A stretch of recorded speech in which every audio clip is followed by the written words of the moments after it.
l'immoralité qui est en train de se mettre en place. Bien entendu, on a entendu tous les réseaux associatifs mobilisés pour la défense de la famille s'épouvanter, à juste titre, du fait que Nayab Vallaud-Belkacem est devenu ministre de l'Éducation nationale. Mais, somme toute, ceci ne peut être compris, et cette confirmation de la sorte de la volonté du gouvernement d'entériner la théorie du genre, l'idéologie du genre dans l'éducation nationale, ceci ne peut être compris que parce que la théorie du genre, l'idéologie du genre est voulue par le nouvel ordre mondial. Que ce n'est pas une lubie franco-française, mais que cela entre dans un plan beaucoup plus global, défini il y a de cela déjà de nombreuses années par des organismes internationaux. Je voudrais commencer par vous livrer une citation. Elle date du 20 octobre 1992. C'est un rapport consacré à la perspective du gender dans les programmes de planning familial, publié par un organe technique de l'ONU intitulé Nations Unies pour l'aide à la population. Et donc ce document publié le 20 octobre 1992 dit notamment que leur objectif est moins de chercher à réduire la fertilité au sein des rôles de genre existants qu'à changer le rôle de genre afin de réduire la fertilité. On voit que dans toute cette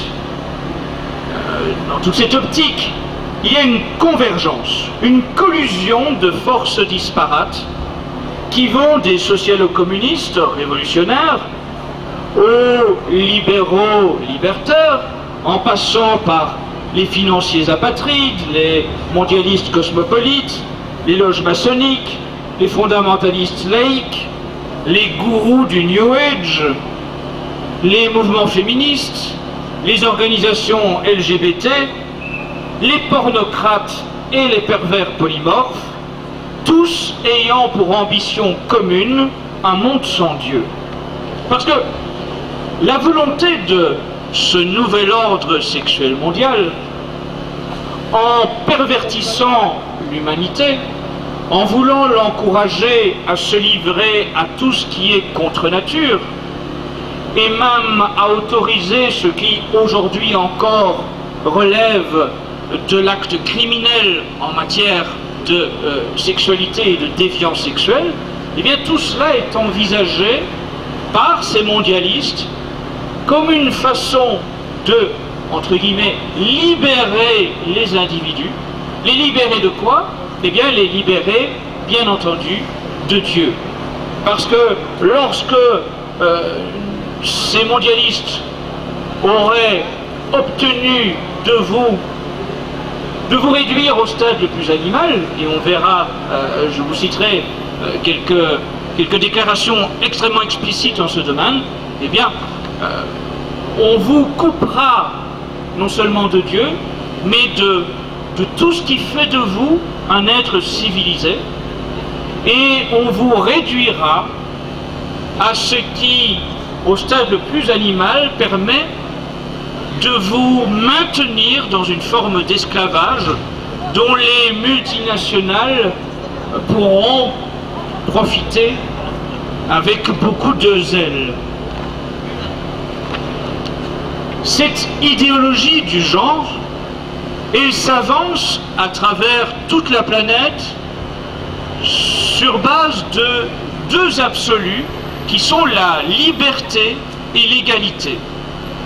Évidemment, c'est très subtil, c'est très intelligent, parce que ça signifie que, de facto, tout opposant à cette idéologie du genre devient donc un adversaire des libertés et de l'égalité, donc un fasciste en puissance, donc quelqu'un qui n'est plus crédible et à qui il faut couper la parole, comme on le voit encore aujourd'hui, en nous éjectant à la rue, comme si nous étions des parias qui ne pouvaient plus obtenir une salle, même en payant pour cela.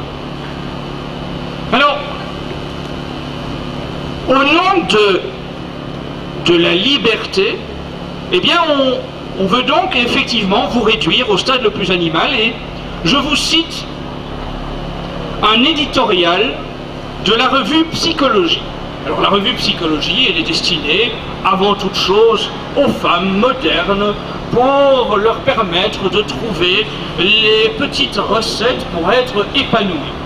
Et dans son édition du mois d'août de l'année dernière, l'éditorialiste nous propose quelques règles pour l'avenir. Je cite: accueillir ce que nous avons de plus animal et ce qui nous semble en contradiction avec ce qui fait de nous des êtres civilisés. Voilà. C'est dit, c'est explicite. Mais c'est dit non seulement par quelques plumitifs complices, mais c'est dit aussi bien sûr par différents responsables des officines mondialistes. Je vous citerai bien sûr Jacques Attali. Pierre Hillard nous a parlé de Jacques Attali tout à l'heure. Vous savez que Jacques Attali, c'est cet homme qui a cette mission permanente d'être l'interface entre l'Élysée et les cercles mondialistes. À l'Élysée, que l'on soit de l'UMP ou du PS, Attali est toujours en place. Attali est toujours là pour aller frapper à la porte du président de la République et lui rappeler ce que dans les cercles mondialistes, dans les officines et dans les groupes proches des Rothschild, on donne comme consigne. Et Jacques Attali a, il faut le reconnaître, un grand avantage, c'est sa franchise. Il dit les choses de façon déconcertante, il annonce à l'avance tout ce qui va se mettre en place, certain que de toute façon le rouleau compresseur que nous avons face à nous va imposer ce plan et que nous n'avons plus les moyens de nous y opposer. Alors Jacques Attali, lors d'une interview à la télévision, déclarait notamment que le XXIe siècle sera celui, je cite, de l'amour multiple, de la polyunion, de la polyfidélité et du polyamour. Alors vous avez là un bel exemple de ce que l'abbé Laurence appellerait un oxymore. Vous savez, un terme totalement contraire, le cercle carré, la polyfidélité. Dans le monde de demain, vous serez fidèle à votre nombre infini de partenaires. Partenaires qui seront transgenres, qui seront agenrés. Si vous voulez être dans l'air du temps, il faut vous préparer à être open, bien sûr, open à tout. Les hommes, les femmes, les transgenres, les agenres, et peut-être demain les animaux pour faire bonne figure. Tout un vocabulaire a été mis en place à ce niveau-là. Avez-vous déjà entendu parler du trouble? Le trouble, curiosité, n'est pas une invention d'un obscur militant LGBT, non. Le trouble fait désormais l'objet de publications universitaires. C'est un concept vanté dans le monde académique pour vous faire comprendre qu'à l'avenir, il faut au moins entamer la vie à trois, que à deux, c'est définitivement rétrograde et que pour être moderne, il faut envisager cette polyunion au minimum à trois. Vous avez un autre terme qui a été inventé, la pansexualité, qui a même un synonyme, l'omnisexualité. Il s'agit, nous dit-on, d'être ouvert à des relations sexuelles indifféremment de toute considération de sexe anatomique et de genre. Donc, être ouvert justement à ses partenaires, hommes, femmes ou transgenres ou agenres. Alors, ce qui est intéressant, c'est qu'il y a aussi tout un vocabulaire adjacent qui est là pour vous culpabiliser.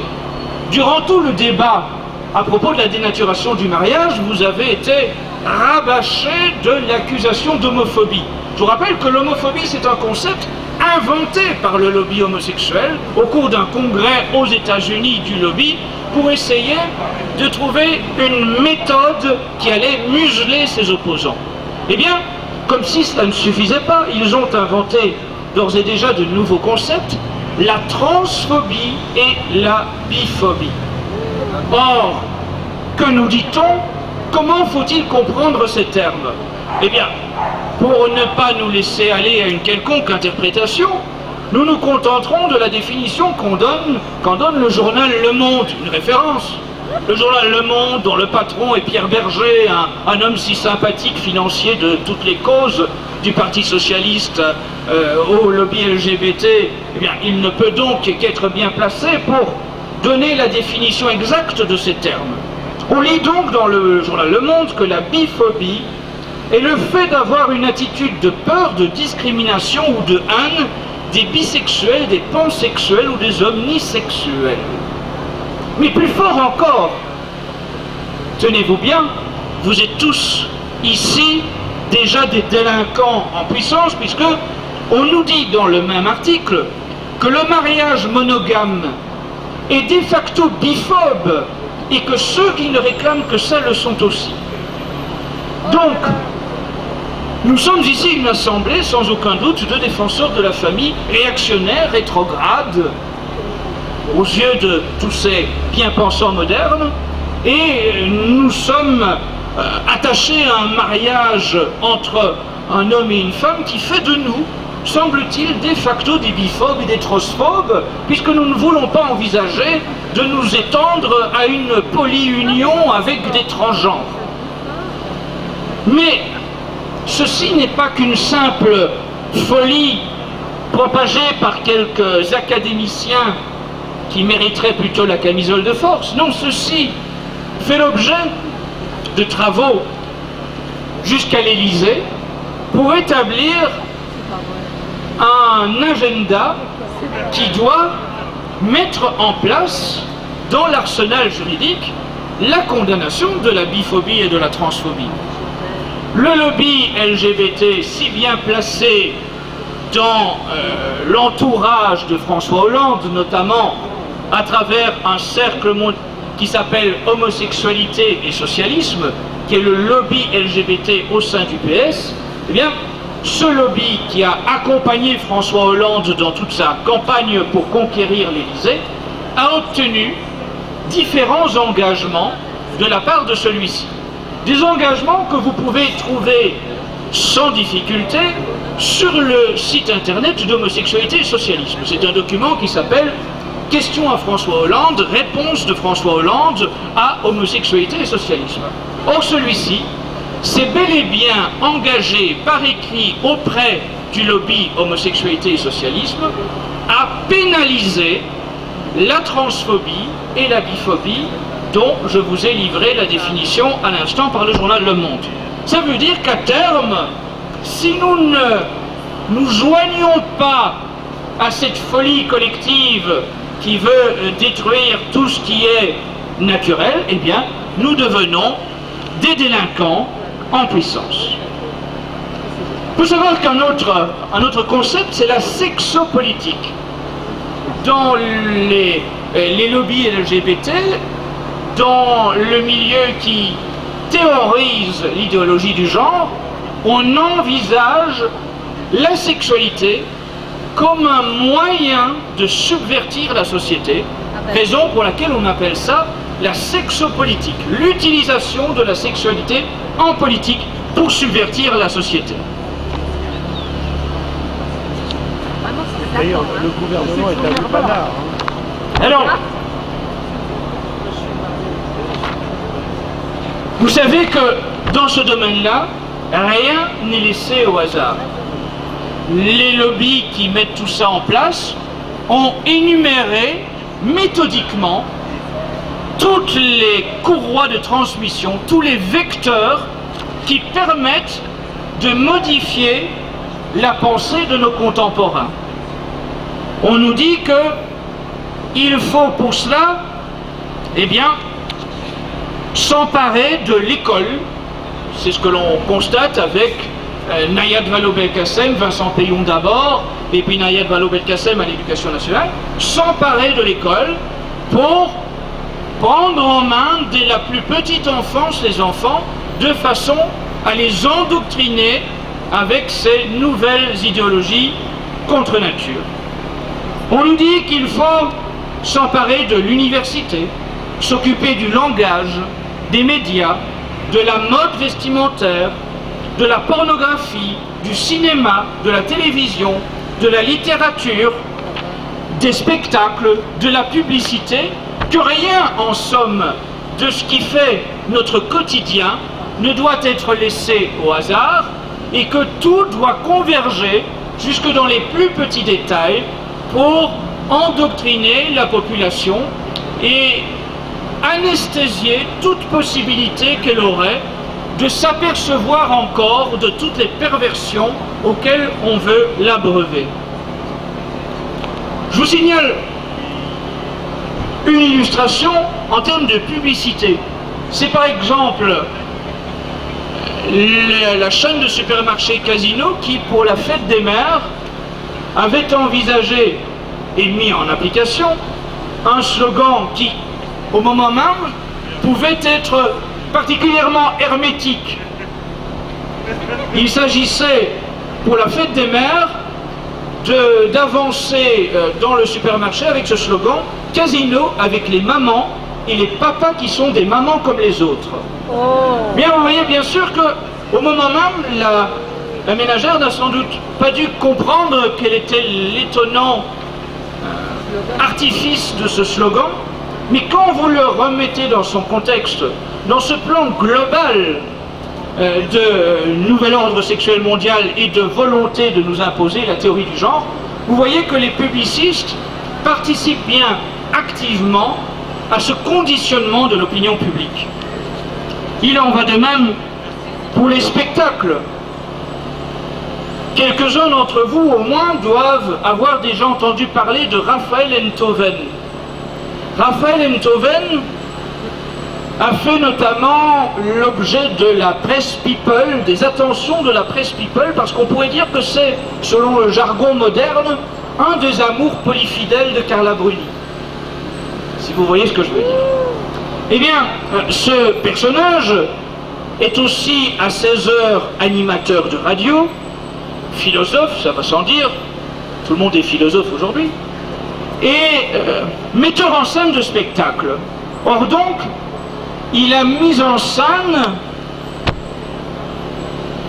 les ouvrages du marquis de Sade.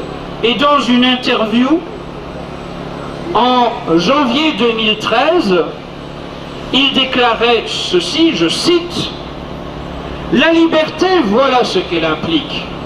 C'est la neutralité morale des phénomènes et donc la possibilité de violer quelqu'un si moi ça me fait plaisir. » Cette déclaration-là, imprimée dans un grand quotidien belge, n'a fait l'objet d'aucune critique.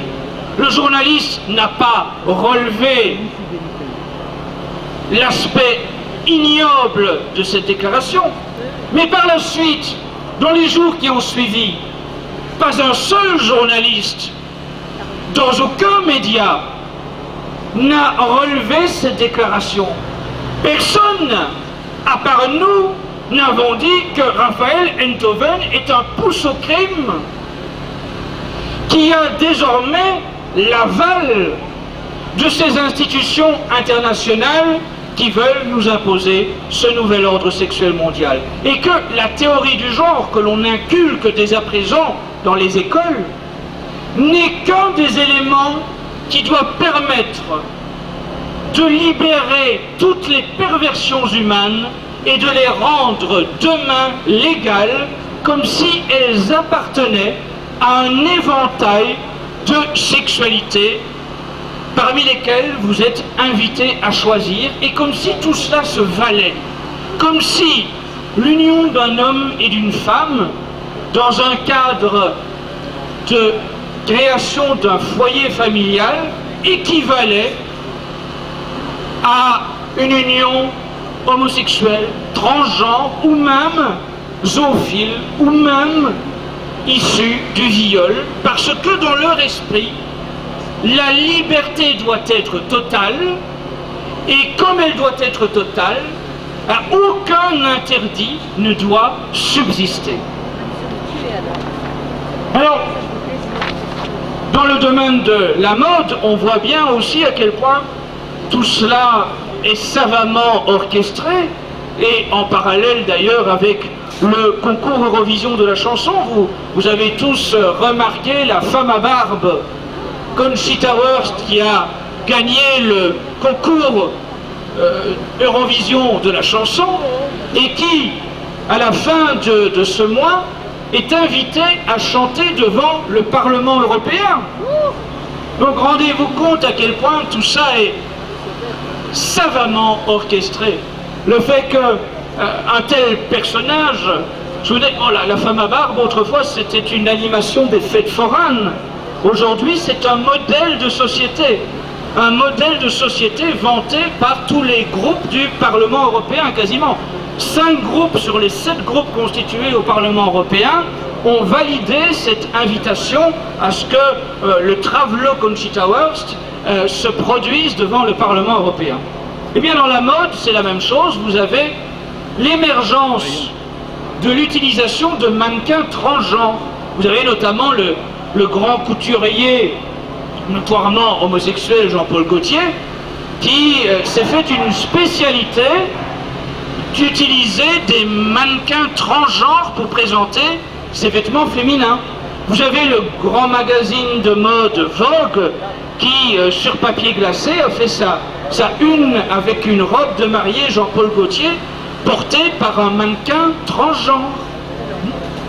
Vous avez une société de vente de vêtements par correspondance hollandaise, Emma, qui a présenté les sous-vêtements féminins vendus par correspondance portés par un mannequin transgenre, un homme à l'apparence extérieure féminine après avoir avalé longuement des hormones dotant son aspect extérieur d'un aspect féminin alors que c'est un homme.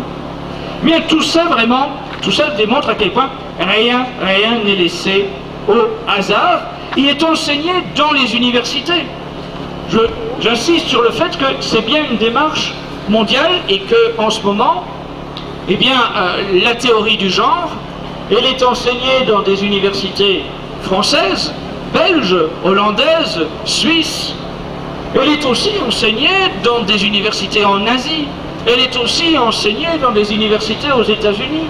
C'est vraiment parfaitement coordonné pour que, sur quasiment tous les continents, rien ne nous permette d'échapper à cet endoctrinement.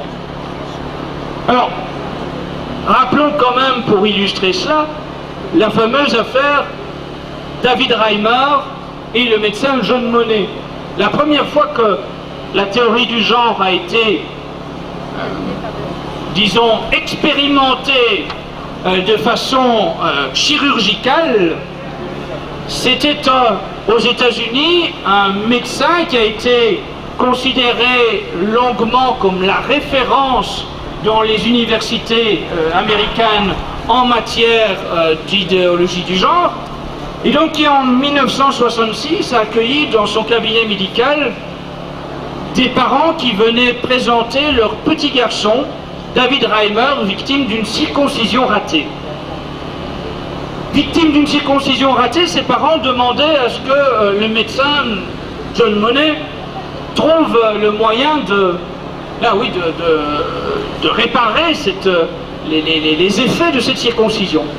Et la seule réponse du docteur John Monnet a été de dire à ses parents que leur fils devait devenir une fille. Et qu'on allait donc, dès la prime enfance, faire suivre à cet enfant un traitement hormonal de façon à ce que son corps, petit à petit, se transforme en celui d'une petite fille. Et la situation est devenue telle qu'à l'adolescence, ce garçon, en cachette, est parvenu à obtenir des hormones masculines pour tenter d'inverser le processus qu'on lui avait fait subir durant son enfance, et ensuite, arrivé à l'âge adulte, s'est suicidé après avoir livré à un journaliste le récit complet de tout ce qu'on lui avait fait subir et qu'il a décrit comme une véritable expérience digne du docteur Frankenstein. Or donc, eh bien, c'est ce fameux docteur John Monnet qui, dans les universités américaines, a longtemps considéré que ce type de traitement était une réussite. Vous avez une autre illustration de cette folie. Vous avez eu en mars 2013 un transgenre d'apparence masculine, mais né femme, qui a donné naissance à un enfant et qui a ensuite voulu se faire déclarer auprès de l'état civil comme le père de l'enfant. Imaginez la situation psychologique de cet enfant à qui on dit que la personne d'apparence féminine qui a accouché de lui est en même temps son père. Cette situation complètement digne d'un scénario d'asile psychiatrique a nécessité que les autorités allemandes, eh bien, imposent un suivi psychiatrique de cet enfant né en mars 2013.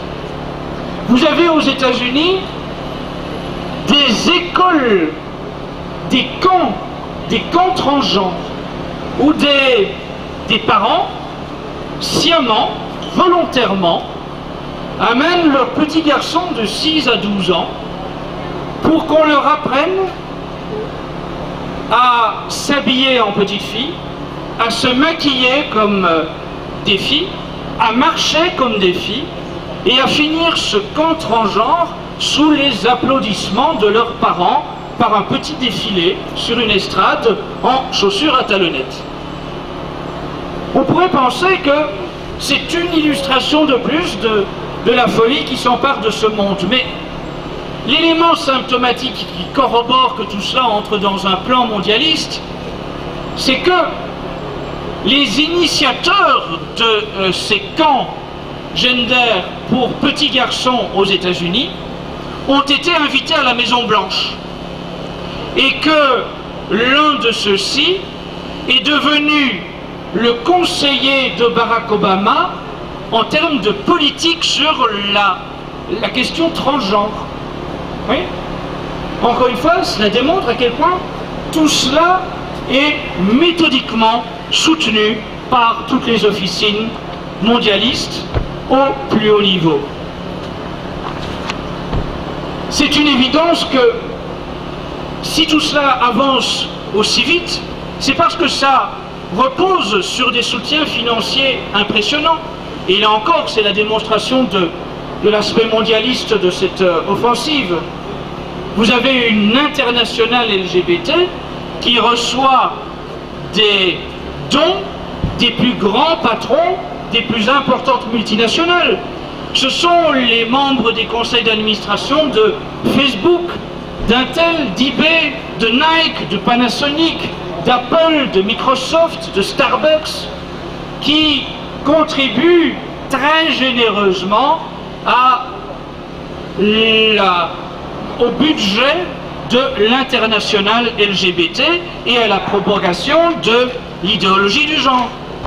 Vous avez aussi un exemple très frappant, c'est la fondation Bill et Melinda Gates.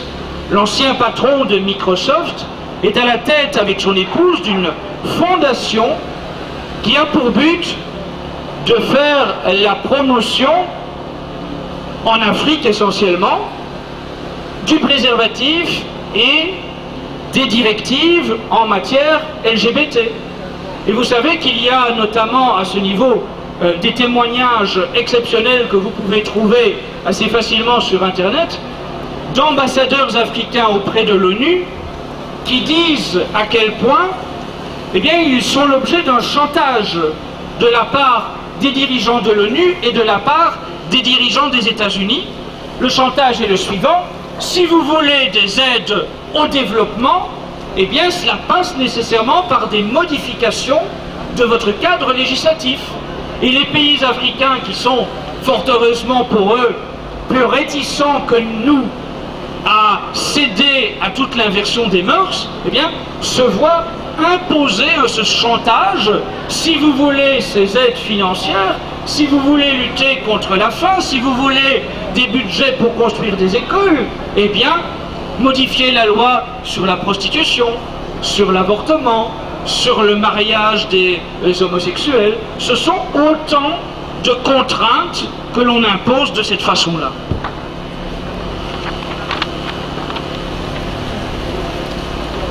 Les idéologues du genre, eh bien, vous en avez toute une flopée, tout un éventail qui ont tous savamment joué sur leur crédit universitaire. Là encore, c'est le résultat d'une consigne donnée autrefois dans le lobby LGBT dans les années 1980, c'était de dire: si vous voulez modifier l'opinion publique, encouragez un maximum de vos militants à devenir des professeurs d'université. Parce que de la sorte, tout ce qu'ils vont propager bénéficiera d'un crédit universitaire et académique. Non seulement vous allez influencer vos étudiants, mais vos publications seront systématiquement des publications universitaires qui vont ainsi participer à une modification de la pensée générale dans la planète. Eh bien, on le voit, vous avez quelqu'un comme Judith Butler, qui est la première idéologue du genre aux États-Unis, qui a publié le livre en 1990 déjà, Troubles dans le genre, sous-titré pour un féminisme de la subversion. Rien que ce sous-titre est déjà significatif. Cette volonté assumée de son aspect subversif. Eh bien, Judith Butler, figurez-vous, est invitée à la fin de ce mois à faire une conférence à l'Université catholique de Louvain, l'une des plus anciennes universités catholiques de toute l'Europe. Une université catholique dans laquelle, au niveau du conseil d'administration, on trouve 3 évêques. Et c'est dans ce contexte-là que l'idéologie du genre va être promue. Vous avez quelqu'un comme Monique Wittig, c'est une idéologue du genre française, celle-là, qui explique, je cite, qu'il faut détruire politiquement, philosophiquement et symboliquement les catégories d'hommes et de femmes. Vous avez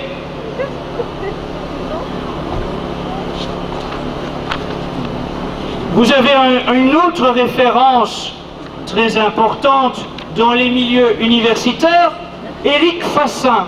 Éric Fassin est sociologue, promoteur de la théorie du genre en France, professeur à l'École normale supérieure et auteur recommandé par le principal syndicat de l'enseignement, le SNU-FSU. Or, Éric Fassin déclarait, je cite, « Ce qui est en cause, c'est l'hétérosexualité en tant que norme. Il nous faut essayer de penser un monde où l'hétérosexualité ne serait pas normale. » Vous voyez ? C'est cette inversion méthodique de toutes les normes. Tout ce qui était bien doit devenir mal. Tout ce qui était anormal doit devenir normal. Rien n'est laissé au hasard. Je relie ceci directement à la pensée transhumaniste. Le docteur Dickès devait initialement vous tenir un exposé sur ce sujet, la pensée transhumaniste. Et là, ce docteur Dickès est victime d'un grave problème de santé qui l'empêche d'être parmi nous aujourd'hui. Et je vous demande de prier pour son pro-rétablissement parce qu'il a été victime d'une très grave hospitalisation et se remet lentement de celle-ci.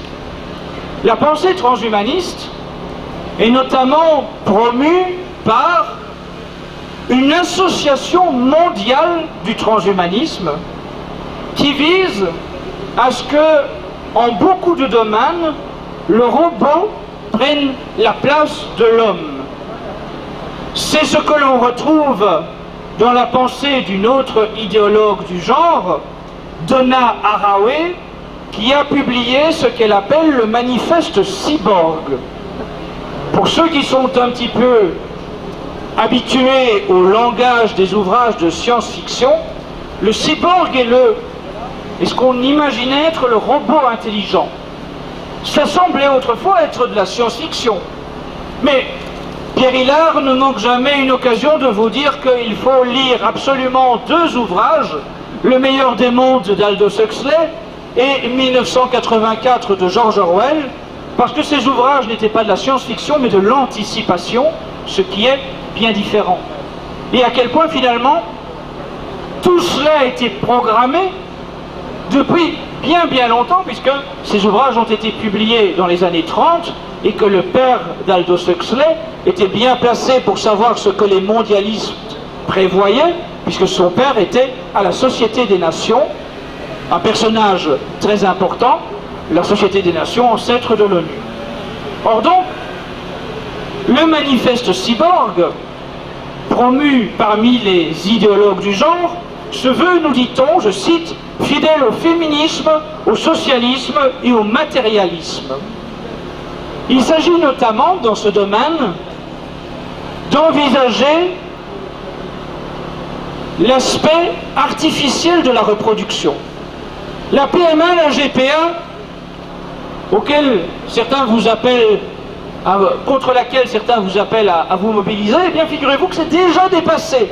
Ce n'est même pas encore voté par l'Assemblée nationale, que chez les mondialistes, on est déjà une étape bien plus loin. C'est l'idée d'un utérus artificiel. Un robot utérus qui doit porter l'enfant.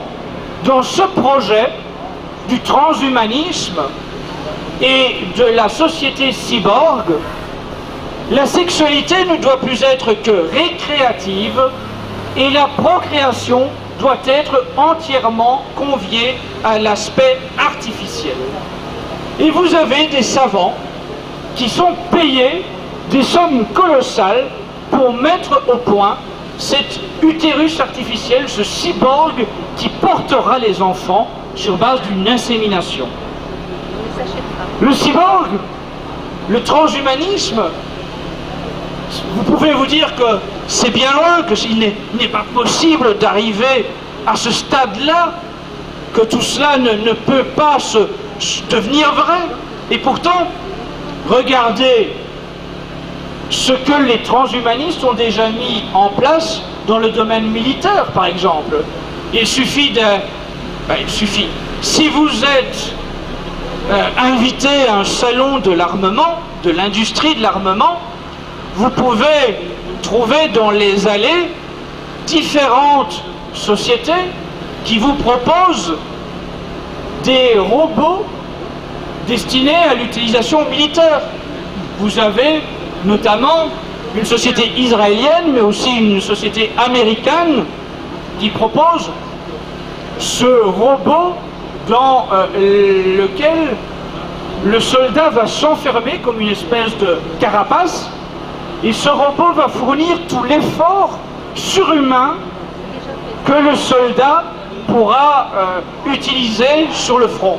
Donc par exemple, pour porter une charge qui n'est pas normalement supportable par un homme, eh bien, c'est ce robot qui sert de carapace au soldat qui porte la charge, qui porte aussi des armes tout à fait innovantes et qui en même temps continue d'avancer même si le soldat lui est blessé.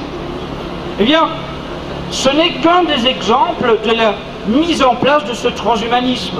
Vous avez en Belgique et aux Pays-Bas, dans des maisons de retraite pour personnes du 3e ou 4e âge, la mise en place de robots qui tiennent compagnie aux personnes âgées.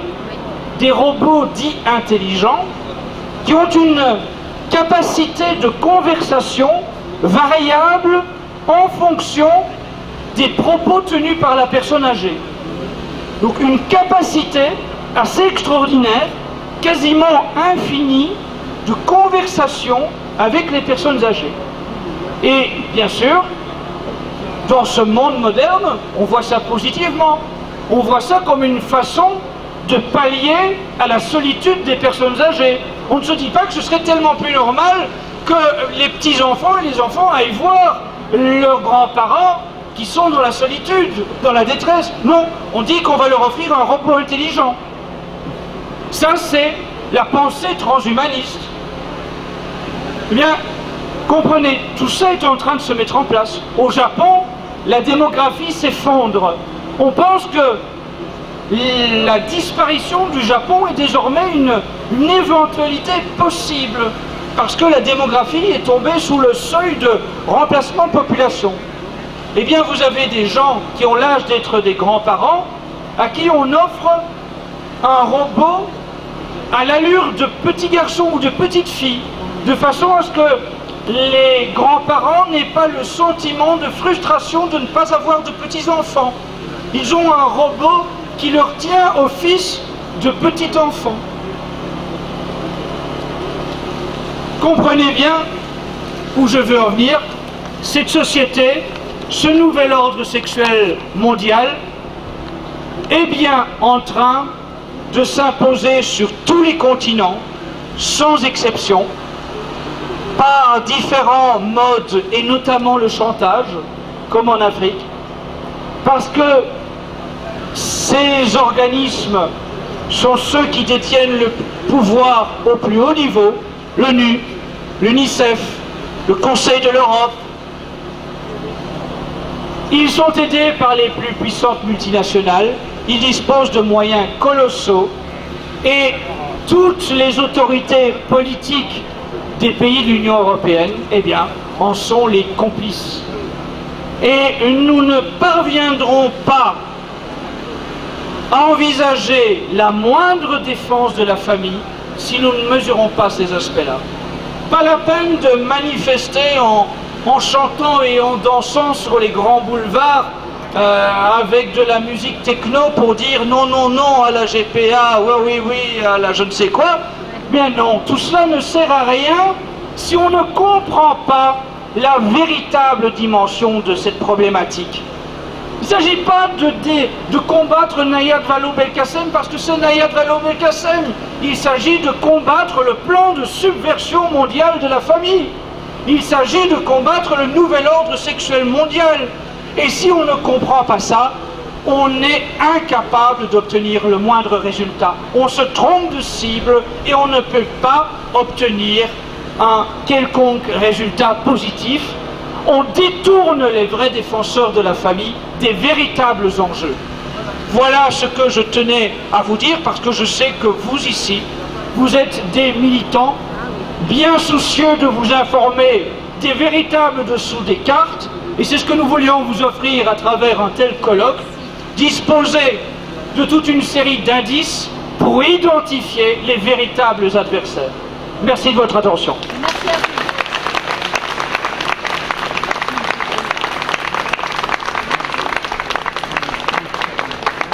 Nous allons donc vous demander de rester encore quelques instants pour la dernière intervention, celle de monsieur l'abbé Bouchakour, qui a bien voulu nous faire le mot de conclusion de ce colloque. Voilà, monsieur l'abbé Bouchakour, si vous voulez bien,